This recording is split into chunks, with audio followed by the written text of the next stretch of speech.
Hey everybody, welcome back to the Vaughn Homestead. Before we get started, if you don't mind, hit that subscribe button. If this video is helpful for you, please give it a thumbs up.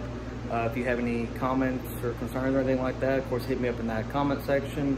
So what we're going to get into today is, if you've seen some of my previous videos, I had a somewhat smaller brooder bin, as I called it, where basically what I do for my process for new chicks that are like freshly hatched out of the incubator, I start them off inside the house in what I call, again, the brooder bin. And I usually keep them in for about 5 to 7 days to make sure that they get a very good fresh start and all, instead of sending them out, directly outside to the elements and all.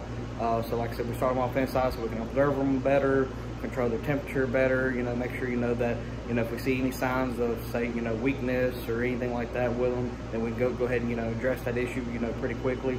So without further ado, I'm going to swap over to the other side of the camera and show y'all my new brooder bin setup.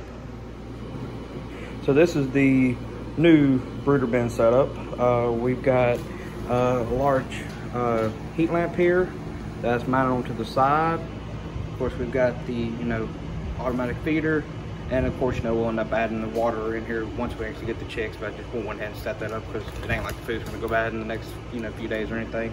But of course, we're expecting some eggs to hatch here in about, today's Wednesday, should be about Sunday or Monday is whenever we should be expecting some chicks, or like sometime this weekend or something like that.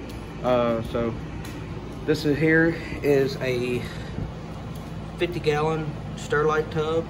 It's 40 inches long, so almost 3.5 feet, 22 inches wide, which is going to be from this side to that side over there, which is almost 2 feet, and 18 inches tall. Of course, from the floor to the top rim. So you got plenty enough depth there to where the chicks, of course, can't hop out within that first couple weeks or so of being in here. One thing that's always, I feel like, is important to have, which I have this mainly because, in fact, I used to breed reptiles and stuff like that, but a temp gun. They're not really necessarily an expensive item, but it's good for checking your stuff. So, for example, we're checking the size of the bin. Make sure that the size of the bin is not overheating. And the hottest temperature that I'm seeing so far was like 92. But you can see all around the wall. So and of course at 92, I mean, you can set these plastic tubs outside in 100 plus degree heat, and it ain't like they're gonna melt. So that's always a good thing. Then of course you can check your ground temps. So the hottest point that I'm seeing is right there, about 105, which isn't necessarily too bad. I mean, of course, your eggs incubate themselves at 99.5 degrees, so basically say 100 degrees. So, and of course, your cooler temperatures over here on the side, you see over there in the corner is 90.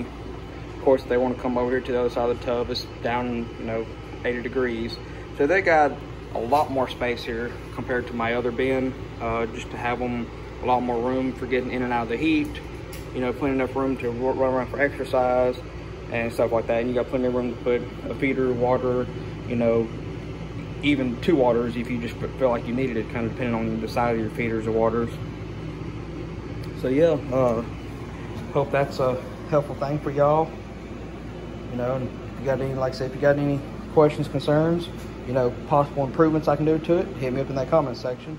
Hope this was a helpful video. If you guys enjoyed it, if you don't mind, check out some of my other videos on my page.